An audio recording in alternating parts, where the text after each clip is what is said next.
Hi, friends. I'm Bobby Lehew, the Chief Content Officer at commonsku. Welcome to our webinar, Managing Clients Through Chaos. Before we get started, I wanted to invite you to join us for our product summit about holidays. It's a fresh take on product education, combining speakers with experts and tips from the pros in the field, as well as the best and new product ideas shared by an elite group of suppliers. It's on September 14th.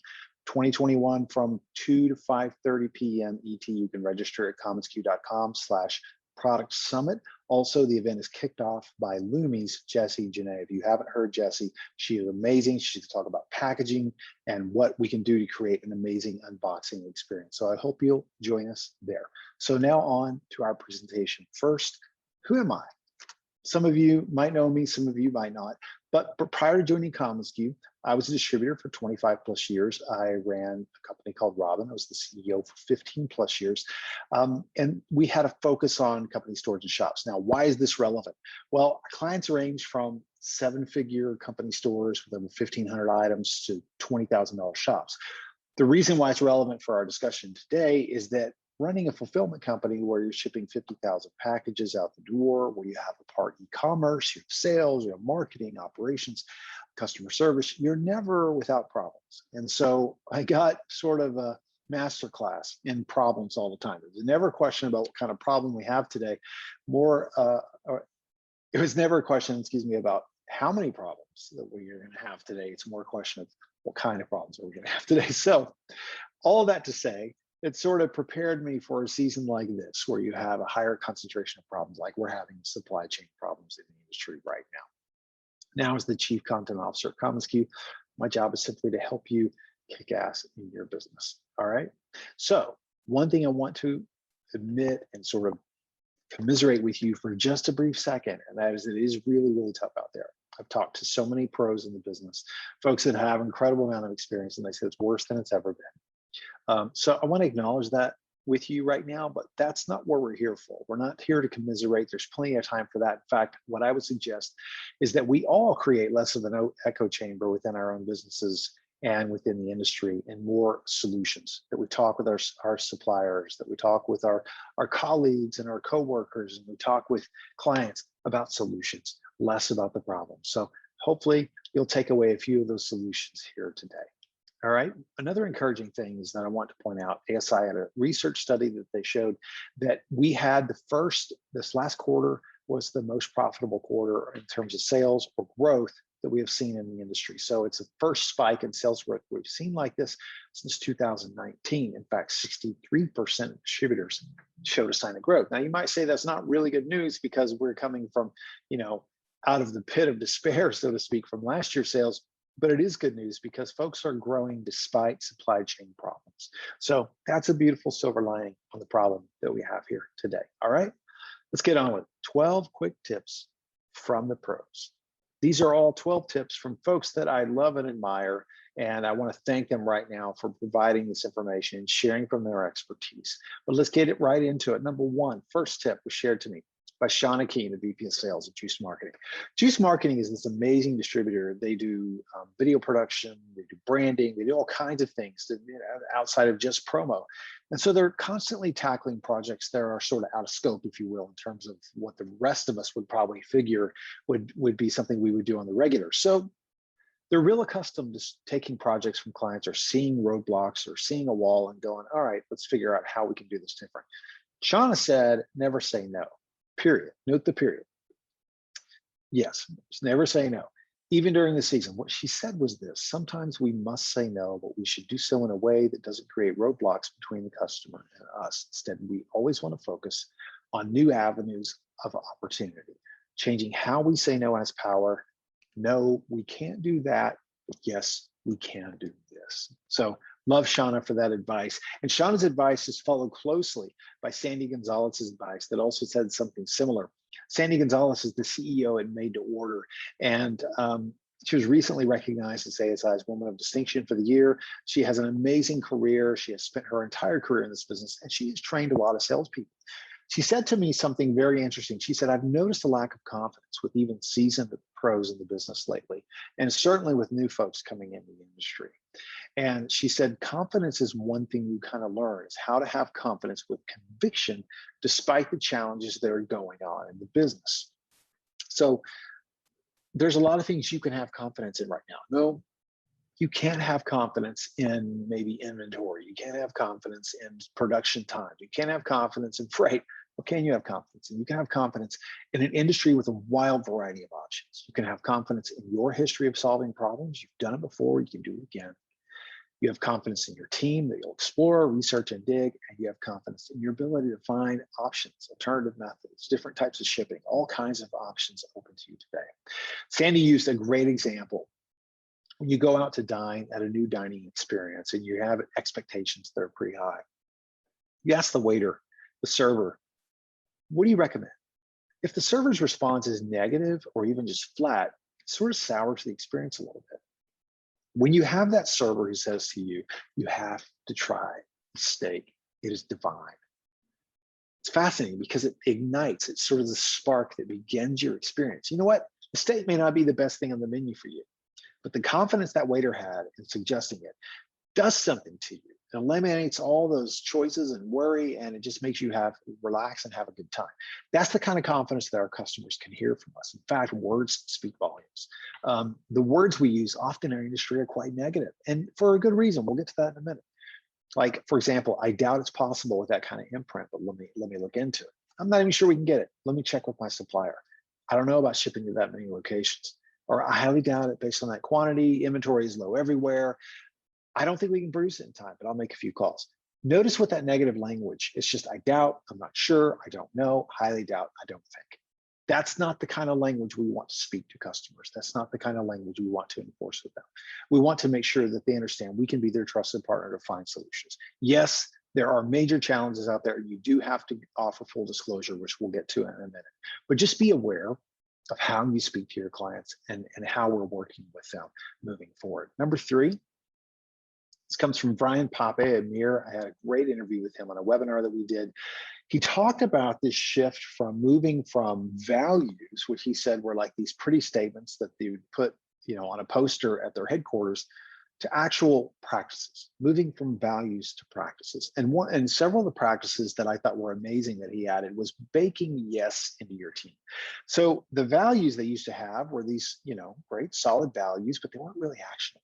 So Brian and his team created practices. Those practices are these. Number 1, be open. Number 2, find a way. Number 3, start with yes. Number 4, enjoy the ride. Those are really their values put into practice. He said it's amazing because you can tune into a call or you can see it in an email where folks will say, maybe they're working with a supplier partner or a manufacturer overseas, and they'll say, hey, thank you for being open to this suggestion, or thank you for finding a way. Or they'll remember to start with yes with a customer. Yes, let me look into that and I'll be happy to get back with you. Again, these aren't just semantics. These aren't just words. These are magic phrases, I think, that create something in both the speaker and in the listener. So we have to be careful. We have to bake yes into our team. Number 4, this comes from Mark Jenkins. He's an amazing managing director at Pioneer Balloon. He wrote an article in Promo Marketing Magazine called Time to Shine, Turning Supply Chain Challenges into Opportunities. And Mark is an incredible pro in this business. He is one of the most respected people in the industry. We're talking about someone with a vast amount of experience. He has been on PPAI board, and I believe he was board president at one time, so he knows the industry in and out. He said this: suppliers should be proactive in communicating, delivering, and pricing challenges. They should be immediately creatively suggesting substitutions, communicating what you are doing in sourcing and product, and just communicating with clients, over communicating. I think many times we think we sent the email that updated them on pricing or the situation, and they read it. And we all know it's not the case. The other thing I love what he said was present both new and proven product success stories so that distributors are your sales force. So for those suppliers that are listening to this, this. We have to be reminded. They need those stories. They need those sort of substitution stories that you have if there's low stock issues. So help those distributors who are looking for product solutions like that. Distributors, Reach out to clients proactively. The two things we have to do, I asked Catherine Graham what her advice was. Number one, over communicate and set realistic expectations. We should explain to our clients that our industry is not immune to supply challenges, which we'll get to in a minute, but assure them we are working hard to make it as painless as possible. So there's Mark's tip: over communicate, and set expectations. One of the things I love what Sanmar does, many of you have probably seen this, is they actually have a chart that shows distributors what they have plenty of stock in, what is mixed availability, and what's low stock. These are great tools that more and more suppliers, I think, would be well advised to create. It just prevents one more, two more, 7 more phone calls that day, maybe 100 more phone calls for some suppliers. It helps both. So these are great tools to use. Tip number 5 comes from Mike Krauser of Trend Brand Solutions. Mike and I go way back, and we've been doing this a while. And I asked Mike what his tips were. He said, number 1, brutal honesty. We laughed about it a little bit because I said, Mike, normally I would hide the details from customers. In past seasons, I would say that's our job. It's our job to worry about what's happening in the supply chain. He said, you can't do that, not with the way that the supply chain is right now. It's overwhelming. It's really difficult. Brutal honesty about the details. And he said the other thing, and I thought this was magic, he said draw comparisons so that they will really understand and understand it's not just our industry. Provide them with outside proof of the problem. And here's what he means. Like the headlines, they're full of supply chain problems. The Wall Street Journal this past week had an article on why is the supply chain so messed up, and they explain it with a graph and a chart with a simple hot tub manufacturer in North America. Starbucks, I mean, I don't know about you, but every time I go through Starbucks, there's something else they're out of right now. And if Starbucks, with all their might, is having supply chain issues, then it would be natural that we would. So that just sort of brings it back to the real world for clients, and they don't think it's just your company, our supply chain, and our industry. So there's plenty of these resources out there. In fact, if you just do a Google search under news for supply chain, you'll find plenty of articles that you can share with your customer. Google Trends shows the supply chain has really been up over the past year or so. And there's another study by Adobe called the Adobe Digital Economy Index that shows out of stocks. This shows what's happening in the consumer world with most e-commerce businesses. And look at that spike in 2021 that it showed back in April and May. They're refreshing this report, so that should be coming out soon.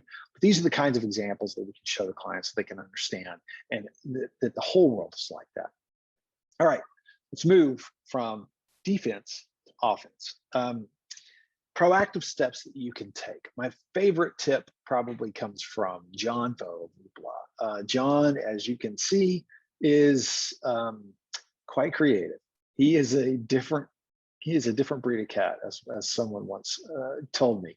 And John, what you're looking at is a picture there of John when we asked for videos to talk about SKUCon, just little micro videos. He decided to do his in a Batman suit, and talk about SKUCon swag. So very creative guy. John said, we've got all these categories like item, quantity, in-hand, imprint, and budget. Those are the sort of the main areas we work in with clients. What's the item? What's the quantity? When's your in hand? What kind of imprint? And then what's your budget? I'm going to talk about this, by the way, that this is the wrong creative brief to give to clients at the product summit. So I'll unpack that a little better then. But John is also agreeing with this because he blows it up. In fact, what John says is that all of these are rules that are meant to be broken. And he showed an example. He talked about this SKU Camp Pittsburgh a couple of years ago, where he had a client. They wanted to do a VIP gift for influencers at Coachella. They wanted quite a few. I forget what the actual quantity was, but they wanted somewhere between 600 and 1,000 VIP gifts. They gave him a budget. He had a deadline, and John didn't like it. He didn't like the things he was finding within that budget. So what John said was, you know what? I'm going to do something completely different. He went back to the client. He found the coolest product.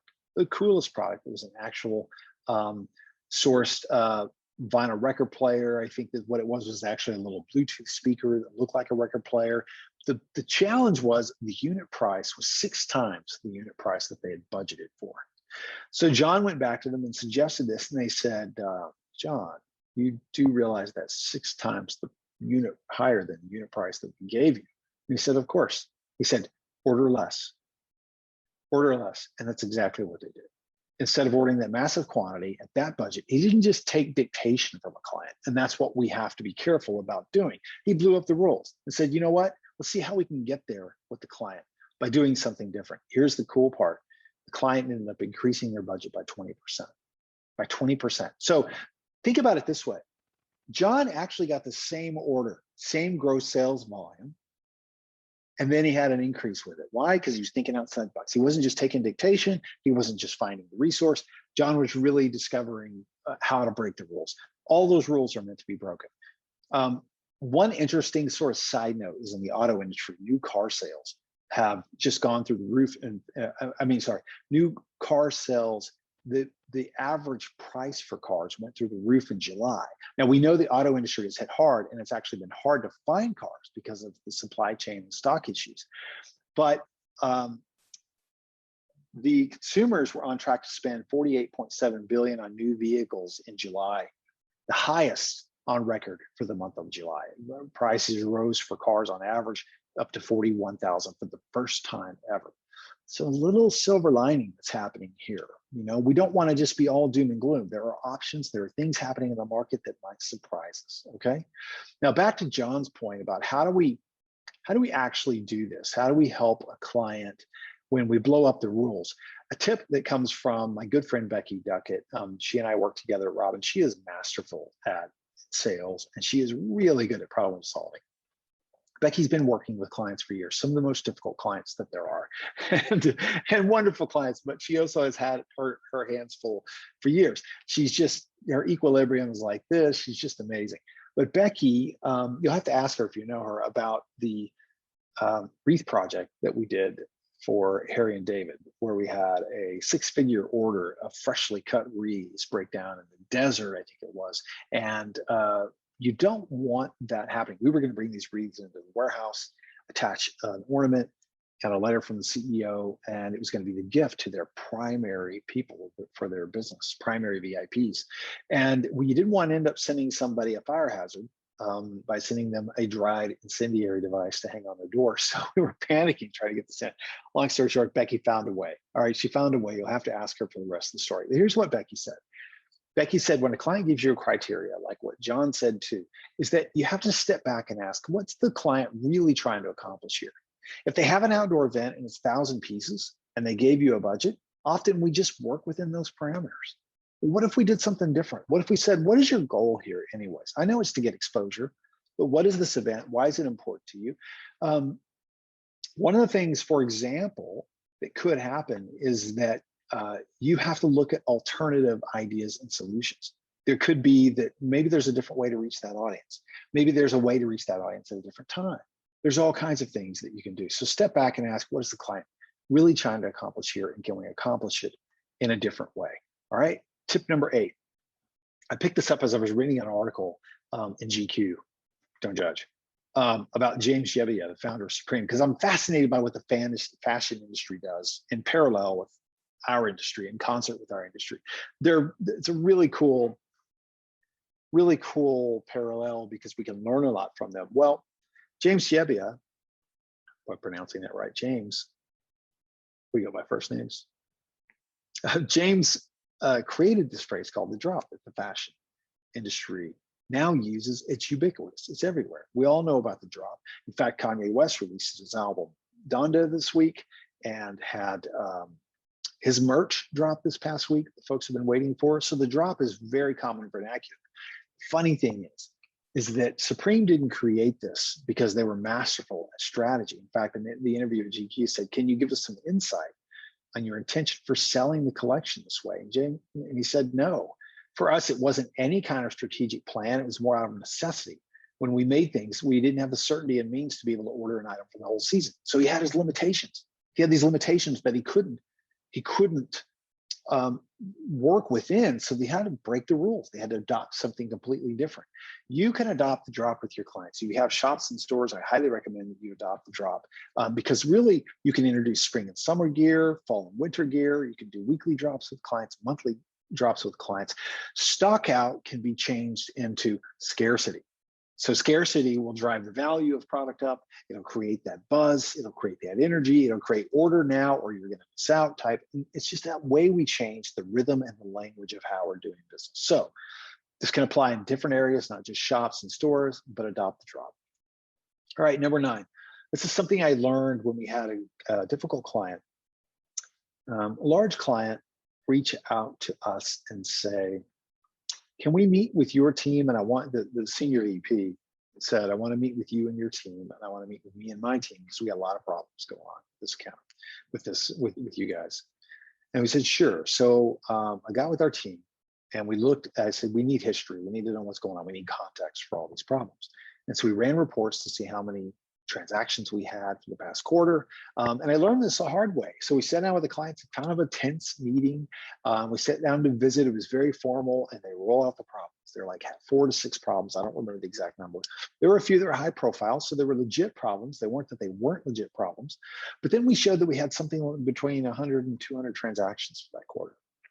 The vice president of marketing said to me, thank you for providing context. We thought everything was going wrong. And that's what happens with your clients. They think everything is going wrong, when in fact, it's only a small percentage of things that are going wrong. You're not going to have to park for them 98% of the time, 95% of the time.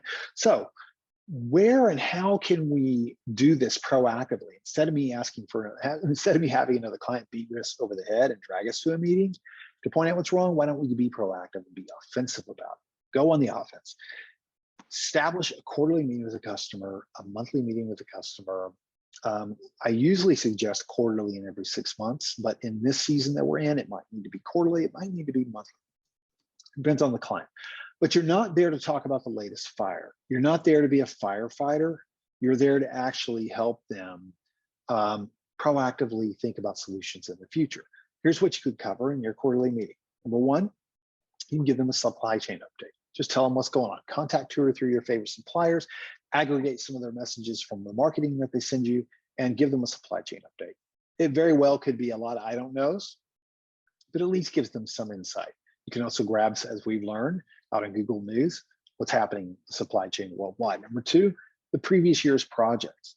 In fact, look back with your clients. If right now, if I were going to have a quarterly connect with a client, I would be looking at, of course, fourth quarter is right around the corner. We'd make sure that's covered. We probably would have covered that last quarter, but I would be looking at first quarter and maybe even second quarter right now to talk with the client about what they've got going on coming up. And what you're looking for here is you're looking for upcoming projects that aren't always promo related.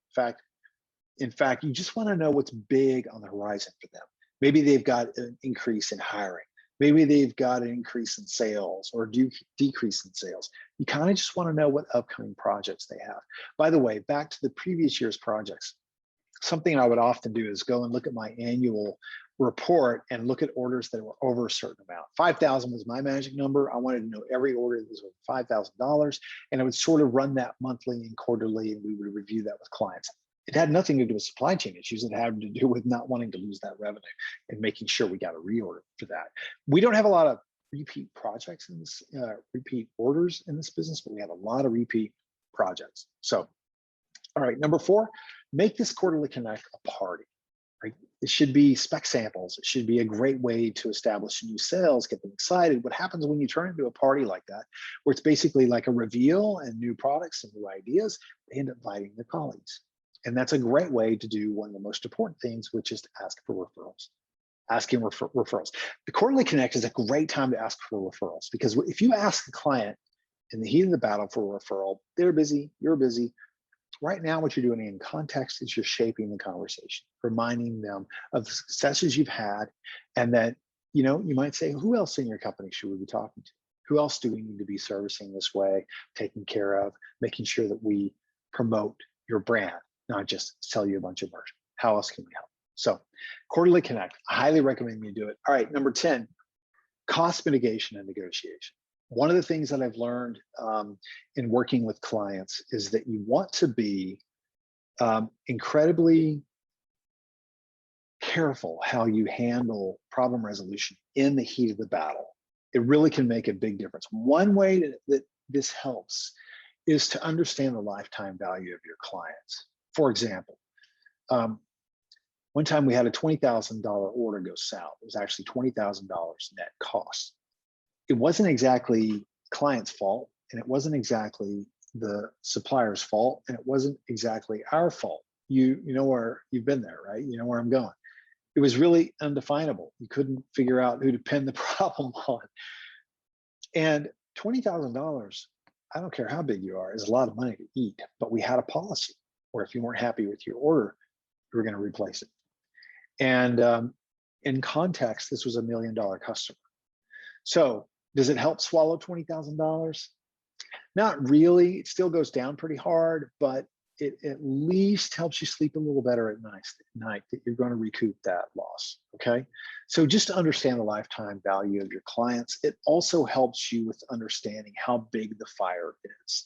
I'll never forget having a colleague walk in my office with a stack of problems and say, all right, here's our problems. And we had to address it starting with, okay, who do we not piss off? Like who matters the most to us in terms of revenue? And that's how we tackle our problems. You got to pick your battles. But understanding the lifetime value of your clients helps you put that in context. You might be spending way too much energy on a project. You just need to let go and move on. Really, really important. Really important. So number two, also numbers have a way to sort of palliate, sort of alleviate the emotional angst, negativity, and anger, quite frankly, over a project. Numbers have a way of putting it in context. Okay, this is not as big a problem as we thought. Let's just resolve this and move on. All right, number three, distributors respect your supplier partners. We are nowhere and nothing without them. They're as important as your clients. If you have no supply chain, you have no product to sell your customers. It's that simple. Respect your supplier partners. There's a lot to be angry about right now, but there's a lot of disrespect as well. And we are in long-term partnerships with these suppliers, with our friends as suppliers. And so we need to make sure that we respect our supplier partners. Number four, fix the problem, then worry about who's responsible. Often what might happen is that we get so involved in problem resolution and trying to figure out who's going to be paying for this, if we need to fix it, when we really just need to fix the problem. This goes back to that lifetime value of the customer. Understanding the lifetime value makes you go, okay, we need to fix this problem right now. Get it fixed. Later, we'll worry about who's responsible and who's going to pay for it. But right now, we're going to get this project unstuck and move on. Okay, just a few things about cost mitigation and negotiation. All right, we're getting close to the end here. Number 11, one of my favorite tips comes from one of the most wonderful people in the world, a dear friend of mine, Brenda Spears. Many of you know. She is one of the most encouraging, probably the most encouraging person in the $26 billion industry. And she did this amazing thing with her and her team. Like the pressure was intense. They were incredibly busy, putting out fires all the time. And it was just it's been a difficult season. So what they did is they took off on Fridays and they called it Flex Fridays. And this is the email that she sent to clients. And I want to read it to you. It's this good. The cool humans here at BuzzTag are kind of obsessed with creativity and details and making stuff that matters for our clients. But we can't do a good job if our job is all we do. So we're flexing hard. It's all about the creative muscle. Balance matters in our world. We want to create a life that flows with us instead of whooshing past us. Say hello to Flex Fridays. Every Friday, we're making space for whatever our hearts and souls need, spending time outside, working on personal projects, volunteering, so we can keep creating stuff people love and manage clients with fresh energy and creativity. Our hope is that you too can carve out time to slow your roll, unplug and unwind, make someone's day, or high five yourself. You get the point. The most important, this is what I love. The most important thing to know is we aren't checking or obsessing over our inboxes on Friday, but we'll get back to you Monday morning, pinky promise.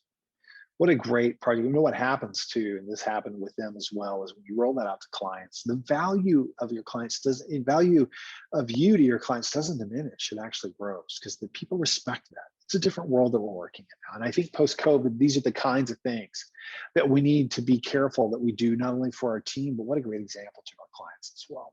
So, all right, number 12, create more self-serve options. Create more self-serve options. And here, I'll explain what I mean in just a minute. But McKinsey & Company put out a study that, you know, when you look at the way we sell and the way we interact with clients, it's three ways: in person, remote, which obviously we all did a lot more in COVID, and then digital self-serve.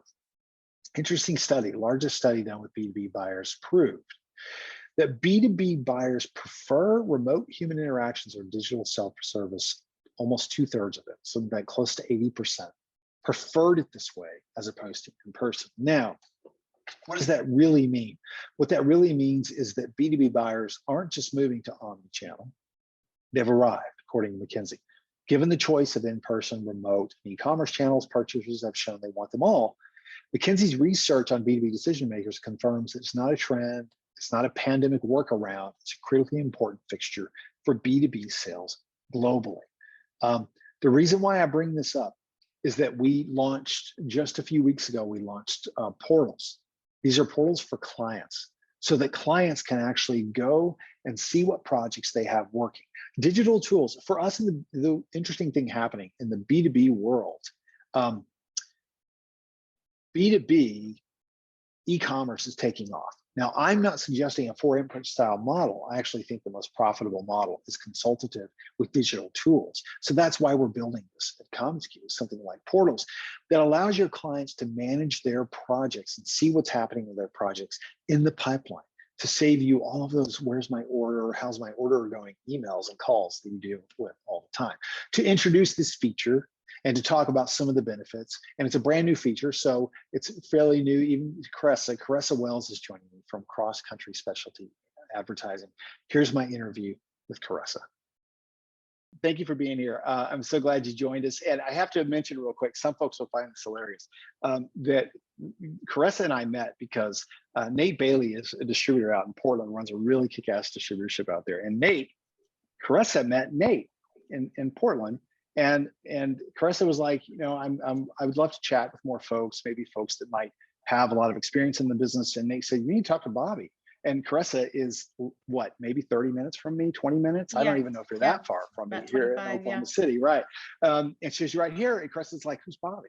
And I was like, that's hilarious. So Caressa and I meet. We're literally neighbors in the same city, introduced by Nate Bailey, customer out in Portland. So Caressa, welcome. Thank you, Bobby. How have you and your team helped clients navigate through these difficult inventory issues, shipping problems, and more? Yeah, I think the biggest thing, and you hit on this, is communication. As soon as things started happening, even last year, we were already trying to communicate with our clients, and on to the end of this year, we've done things. We've done emails. We send out monthly a couple of emails, just kind of updates, just a newsletter about our team and what we're doing and those kind of things. Yeah. And so we've just been sharing, I would say, is how we've been kind of communicating that with them. And also, in conversations that I've had with clients, like you were talking about quarterly meetings, when I do my meetings with my clients, I'm sharing and kind of preparing them for these things. Like right now, we've already been kind of talking Christmas, because we're like, hey, you've got to get ready. We started about a month ago that you're in we're having inventory stuff. So yeah, great.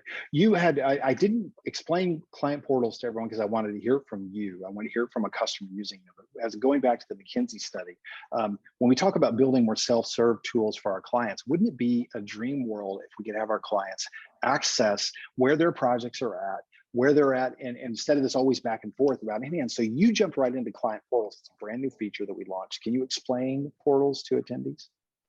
Yeah, so there was already kind of something set up prior to this, but it just wasn't, we weren't really using it yet. And I had been saying, I'm going to do a Loom video and we're going to talk this through with our clients. And we hadn't got that far yet. But when this came out, one of our team members came to me and said, hey, we've got to do this. And so literally within a few days, we were on it, and sent an email out, set everything up in the system, and turned around and let each one of our clients know about the portal, sent them their portal, explained to them what it was, educated them on it. And we got immediate response from our clients. They were like, what kind of response? What were they saying? They were like, this is so awesome. This is going to be great. And actually, one of our clients had actually reached out to us and said, because we had a crazy month with her and had done, I don't know, 15 plus projects. I mean, it was just like end of year budget for her. And she was trying to slam everything in at the last minute. And so there was tons of back and forth, and you have to go through emails, looking through, okay, here was this project. And we had already been kind of trying to streamline when we would send our emails out, we would just send links of each project. So, but this like fixed that problem where it's not, it's just that one link that you send and they can see everything right there. Yeah, I love that too. And to clarify for folks that are maybe new to portals, this is where a client can see all of their projects in one window and they can see that. I think this is going to remove a lot of things. How do you foresee portals changing how you interact with customers? Well, for sure. I mean, it's going to be where I direct them, when we're having conversations and as meetings come up with clients that I'm going to be sharing, I plan to even present to them how to use their portal so they'll know. That's what I was going to ask, is that I think that's really important, that it's not the kind of thing that we can just send to clients in an email. And this was a part of your strategy, because I think you were saying, no, we're going to actually visit with clients and walk them through this. One of the things that we've noticed that does is that it just anchors a client to you. And it's actually the kind of tool and resource that a client absolutely loves. And it keeps you out of firefighting all the time. Right. Can you share an example of like how reorders like that? You mentioned that to me. You're like, this is amazing for reorders. Yeah, so like they're able to go in there and we're kind of renaming some of our projects to help our clients out. So like say they ordered, they told us about their event, we kind of maybe named it what their event was so they would remember, but then when they go to order, our plan is to go back in the system and change it to, so say they ordered, an umbrella or whatever, where we can put it, and if it's a reorder item that they do, then they'll know exactly right where to go, Right. to just click on there and they're able to go in there and like, it's like literally an Amazon experience is what I keep saying. You go in there and you're just like, yeah, I need to reorder this. So you plug it in and you're able to change the item quantity and the colors and Yeah. What I like about this too, we envision a world where, and this is like commonsku's vibe, right? It's thing that it's a core belief of ours, that we want to remove the admin conversations we're having customers about, in-hand dates and where's my order and those kinds of things that we're just buried in. And we want to remove that, let the technology do that for us so that we can free up our consultative conversation with clients on projects and ideas, because that's where we're going to be driving sales. And where we're spending all our time reacting to fires, this would allow them to sort of access that a little bit. Any other self-serve tools you guys have been using with customers? Well, with this portal, I mean, my plan is I kind of already send an email. Like you said, I don't think emails are just the most effective way. So we're in the process of right now kind of even doing like a presentation, and I'm going to like physically go and show them how to do this, just because I think it's going to give them some peace of mind too. Just knowing that they can go in there and actually, like you said, track their order along with, their projects. So yeah, that's awesome. Carissa, thank you so much. Any last words before we leave? Y'all are rocking it. I'm excited. We're thankful to be here. And I mean, this has been a game changer for our team, and we love everything y'all are doing at commonsku. We really appreciate all your support. Thank you, Carissa. And thanks. It's been so nice to meet you virtually. We're going to have that coffee one of these days. Yes, soon. we are. Yes, we are. All right. All right. Thanks again, Carissa. Yes. And thank you everyone for joining us today. Thanks for putting up with my presentation style, but I hope it was really helpful. We'd love to hear from you if it was. So everybody have a great afternoon. Thanks, Carissa. Thank you. Thank you, Bobby. All right.